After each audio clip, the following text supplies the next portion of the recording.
Hi, my name is Tina Childress, and I am an audiologist. I am also a late deafened adult, and I have 2 cochlear implants or bilateral cochlear implants. Um, I have a few different jobs and roles that I play. I am half-time at the Illinois School for the Deaf, and I'm a consultant trainer, and I have the pleasure and privilege of actually traveling around the state, doing trainings for all types of staff, parent groups, students. I get to talk to them and work with their equipment. I also am the cochlear implant outreach specialist at ISD. So I support the students at ISD that have cochlear implants, and we have groups and we meet, and I teach them about their equipment as well. I also work as an educational audiologist in the Champaign area, and so I cover, Champaign, Fort, and Iroquois County, and I get to go into the different schools and their home districts and make sure that they have the equipment that they need, or they come to me and we do hearing tests. On top of that, I also get to travel around the country and do presentations for different state organizations and stuff like that. Being an audiologist that's deaf, that has cochlear implants, I'm not going to say I'm unique because I'm not. Surprisingly, there are a lot of us, not a lot, but there are dozens of us that have cochlear implants or have hearing loss. And we really feel that, our perspective can be very unique and so helpful for families and for the other students to think, wow, she's an audiologist and she can't hear. How does she do that? And I really love what I do. I really love technology. And so my big passion is really taking that really hard technology part of audiology and making it understood so that you can see, how do you use this every day? How do I connect to a phone? How do I connect to an iPad? So I really enjoy that part of it also. One thing that I learned in all of these years, and with technology changing so much, is the power of connecting. Not just connecting to technology, but connecting to other people. And so I love using things like social media, like Facebook, like Twitter or Pinterest and things like that. Because, for people that are deaf or hard of hearing, it is completely accessible. And it's accessible because you don't have to listen on a phone. You don't have to listen to audio. It's either going to be in pictures or it's going to be in text. And I think that's been really, really important in connecting people with other people. And I see parents use it a lot. I see how parents connect to other parents. So while I have this, definitely very special kind of perspective being a deaf audiologist, I am not a parent of a child, that was born deaf or hard of hearing. So I don't really know what it's like. I haven't been in the shoes of a parent that has to think about, oh, my child needs a cochlear implant. Oh my gosh, that involves surgery, or we have to do hearing aids and all of that. But I love the fact that I know people that know people that know people that they can connect that way.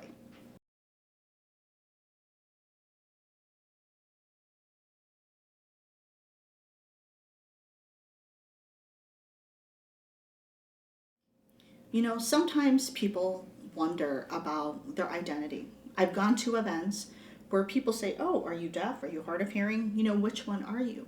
And people feel like they have to pick, oh, I'm deaf, or oh, I'm only hard of hearing. There are situations where I'm around my deaf friends and I'm not using my voice. My cochlear implants might be in my purse and I'm just signing in ASL. And in those situations, I would consider myself big D deaf. I might go to another situation, for example, like going to a public pool, and I'm with a bunch of people that don't sign. And in those situations, I'm doing a lot of lip reading, we're writing notes back and forth. People might look and say, wow, that woman doesn't hear, I bet you she's deaf. Or I might be in a situation, and so the other situation would be, I could be in a restaurant. And it's really loud in restaurants sometimes, and I really have to work very hard. If people are talking all at the same time or they're very far away, I might tune out. I might have to ask for a lot of repetitions. Someone might be like, oh, she must be hard of hearing. Or most of the time, they see me, I walk into a room, they don't see my cochlear implants, they hear my speech, and they don't think anything. It would never even cross their minds that I have hearing loss. I'm not purposely hiding it. It's just, when I talk, that's the way that I talk. And so in those situations, I might be considered hearing. Or they might see me talking on my phone and they'd be like, oh, she's okay, she doesn't seem to have hearing loss. So out of these 4, how would I identify myself? And my answer is always, it depends. There are instances where, like, for example, I'm here at this conference and I'm an audiologist.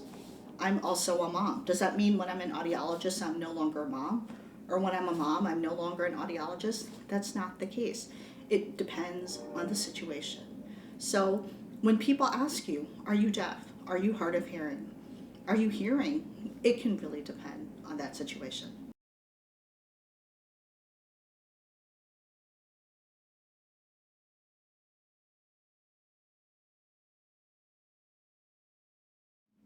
When a family is trying to decide whether or not the child is going to get a cochlear implant, there are so many factors that play into how well that child is going to do with their cochlear implants. We look at things like how much hearing loss do they have? Did they use any kind of amplification like hearing aids for a while? Was there any kind of benefit? We're looking at cognitive things. Looking at things like IQ. We're looking at, do they even have any sense of auditory memory? All these kind of things. Every person, we all have our individual fingerprints. And so I even think about, you think of an audiogram. You have these graphs, and as an audiologist, I make little X's and little O's depending on where you respond on the audiogram. But you can have two audiograms, and they could look exactly the same, but you look at those two individuals in different situations, and they can function completely differently. So as a person with a cochlear implant, I had nothing. Before I got my cochlear implants, I was completely deaf. I couldn't hear anything. All of a sudden, I'm up here in the audiogram. I'm able to hear these small sounds. And so instead of X's and O's, I have these C's across my audiogram. I have lots of friends, and their C's are in the same place as mine, or maybe they're even a little bit higher, but some of them may not be able to talk on a phone, and I can talk on a phone. Or I may struggle listening with music, and they may do fantastic with music. There are so many different factors that go into expectations.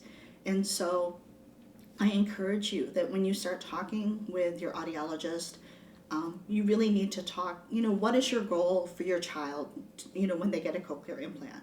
Do you want them to be able to talk on the phone? Do you want them to be able to hear music? And really, that is the gold standard for people that are getting cochlear implants nowadays, which is amazing because back in the day when cochlear implants just started, they were excited that people were even able to just hear speech. And then technology improved and they were like, oh my gosh, these people can understand and hear speech and they don't even need to lip read. And now we're looking at technology. How do I connect to a phone? Really? A phone? That's really, really hard to do. So talk to your audiologist. They're going to be the gatekeeper, telling you about information. Talk to other professionals that may be helping you with therapy and things like that. But I'm a big, big fan of also talking to other parents. Understand, though, their situation may be completely different than your situation, but it's always great to get their perspectives because as an audiologist, I may think about things in a different way than maybe another parent would.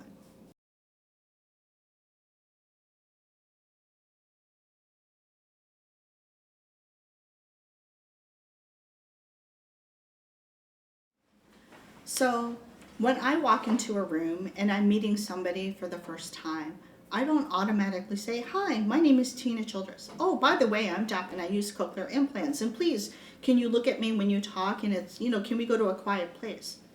I don't do that. Again, you can't always see my implants. Maybe if I move my hair, you might see it.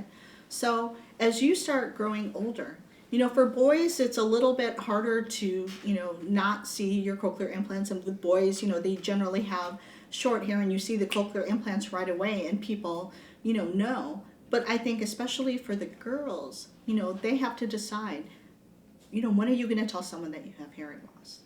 And that's a choice that you're going to have to make. And sometimes you can get through a situation where you don't have to say anything. You might need to manipulate the environment sometimes and maybe bring someone to a quieter place or say, hey, can you, send me an email instead of calling me on the phone? And so, that's something you have to be comfortable with, how you introduce yourself. For some people, it's very obvious that, maybe they don't benefit a lot from their cochlear implants. And that's not your fault. It's just limitations of technology. And it's a little bit more obvious that, you need a little bit more help with communication. and that's fine. And so, as an individual, you're going to start figuring that out.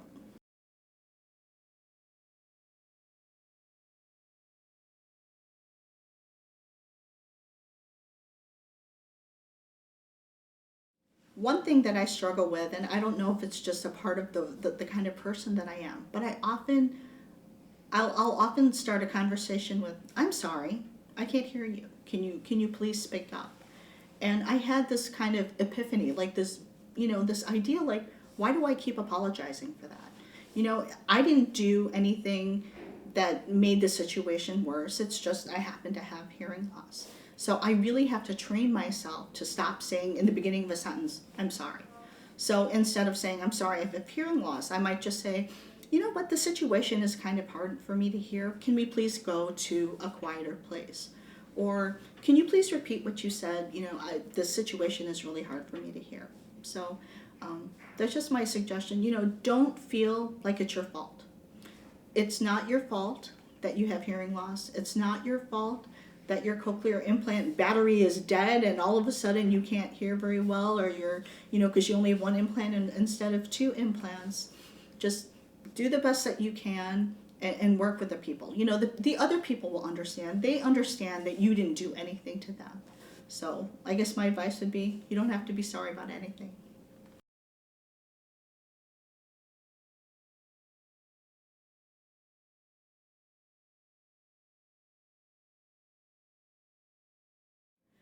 Technology is amazing, and it is changing in leaps and bounds every day.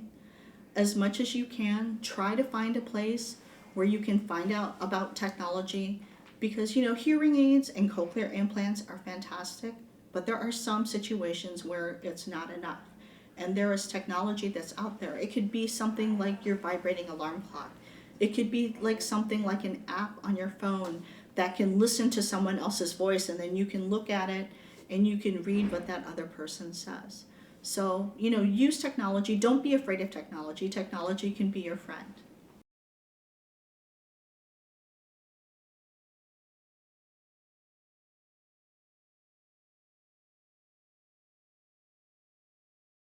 I always encourage families to talk to other families, again, because they have a different perspective than I might have, even as an audiologist who's deaf and has cochlear implants.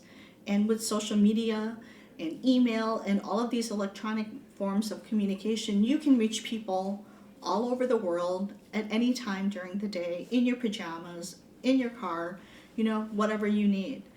The great thing too, though, is that we are also able to connect kids with other kids.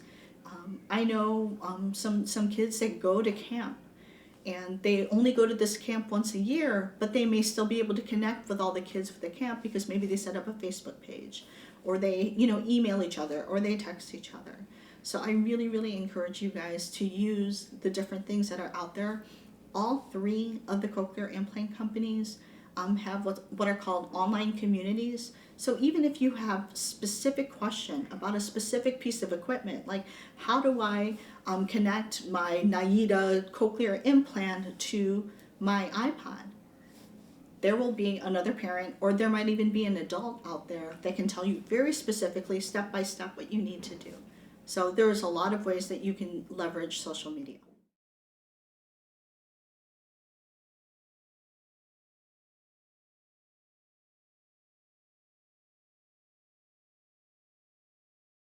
For the parents that are out there, please know that you're not alone. There are so many resources that are available here, even in the state of Illinois, and really all over the country. But in Illinois, we are so rich with the resources that we have for parents to talk to other parents. We have the Guide by Your Side program. We have Illinois Families for Hands and Voices. We have Choices for Parents. We have the Illinois School for the Deaf. We can come out to parent groups and talk to you. You have ISRC with their wealth of information about events going on in the state, and the library that they have with lots of books and resources available to you. And again, use social media, because that's how you can connect with other parents.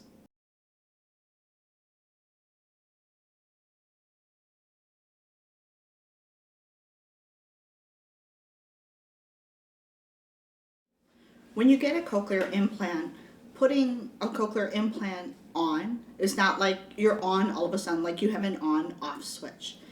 It takes work. The sounds that you hear in the beginning are going to sound like nothing you've ever heard before. If you used hearing aids before you got your cochlear implant, it's going to sound different than your hearing aids. If you didn't ever hear anything before, of course, it's going to sound very different. So I remember when I first got my cochlear implant, nothing made sense.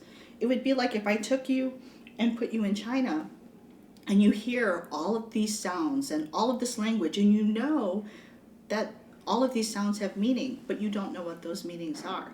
And until you understand and make a connection, like someone brings you a piece of fruit and tells you how to say this is, this is how you say apple in Chinese, and you hold the apple and you make sense of it, it's going to take some work. So for some people, it takes a long time to start being able to understand speech. For some people, it might be very fast. But I always encourage you that you need to practice. Just like you would not expect to go to China and just sit there and not have anyone ever teach you and expect to learn Chinese. You might have to go to a language class. You may need to learn how to read it. And the same thing happens even in English.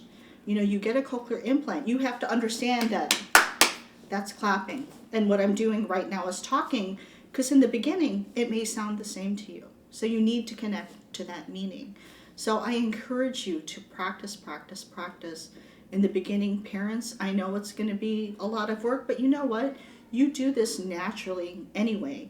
When you have a baby, when you talk to the baby, and you talk and you talk and you use motherese, and you talk really high like this when you're talking to the baby. You're going to do the same thing with your child. Just get that language in there and practice.